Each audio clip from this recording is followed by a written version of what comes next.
Many of you know from watching the videos that I'm a strong proponent and believer in the unity of religion, that there's one religion with many traditions, and that the goal of all the religions are the same. It's not an original idea, of course, with me.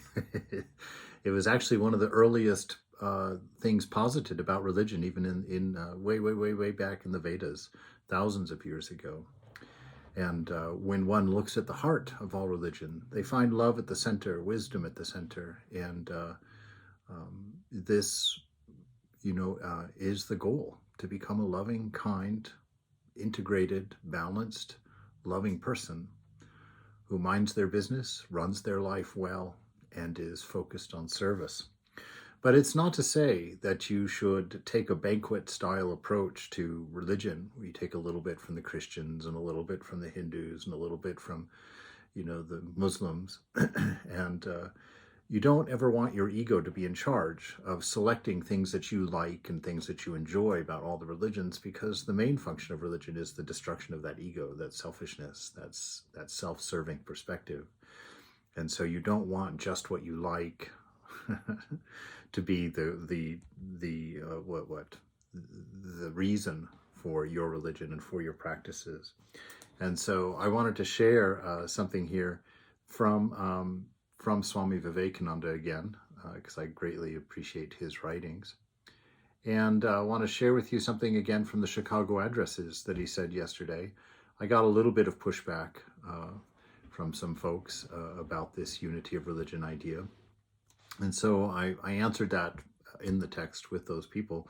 But I also want to share this focus here from Swami Vivekananda. He says, the seed is put into the ground. The earth and air and water are placed around it. Does the seed become the earth? Does the seed become the air or the water? No. The seed becomes a plant.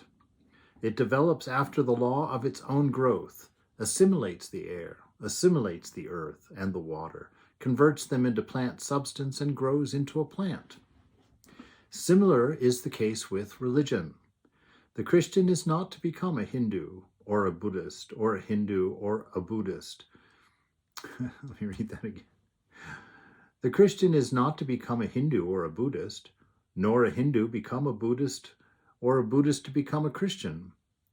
But each must assimilate the spirit of the others and yet preserve his individuality and grow according to his own law of growth. You see, the reason for this is that each of the religions has its own internal structure, its own internal scaffolding and practices that take you to the goal.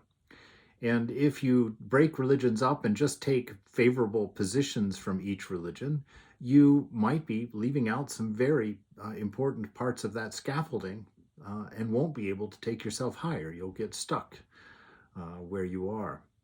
So practice the religion, that is most comfortable to you, that touches you the most. If you fall in love with Jesus, by all means, fall in love with Jesus. If you fall in love with Buddha or love the reason behind his teachings, then by all means, follow Buddha. If you love a Ramakrishna or Krishna or a Chaitanya or a Kali, by all means, throw your heart into it. Because through that devotion and through that love and through that exercise of your practice, through your discipline of going through and being dedicated to being the very best of your ideal that you can possibly be, will help you navigate the moments of life successfully, bring a great deal of joy for you, bring a great deal of love into your life. And if we can look around and appreciate the best of the other religions in the world, then perhaps we could do away with some hatred, do away with some judgment.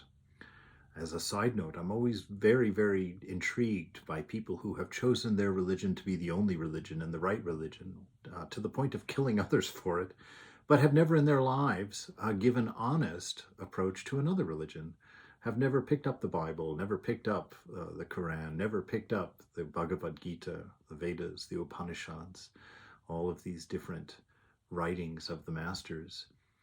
And so if you are only familiar with a single religion, that's fine and beautiful until you start touting it as the only religion. And if you've done that without having any experience or any sincere study of an alternative set of facts, values, ideas, stories, mythologies.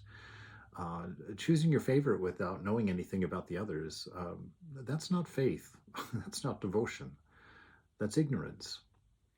And religion has sheltered ignorance for far too long. It's time to be responsible and to make love the one most important thing.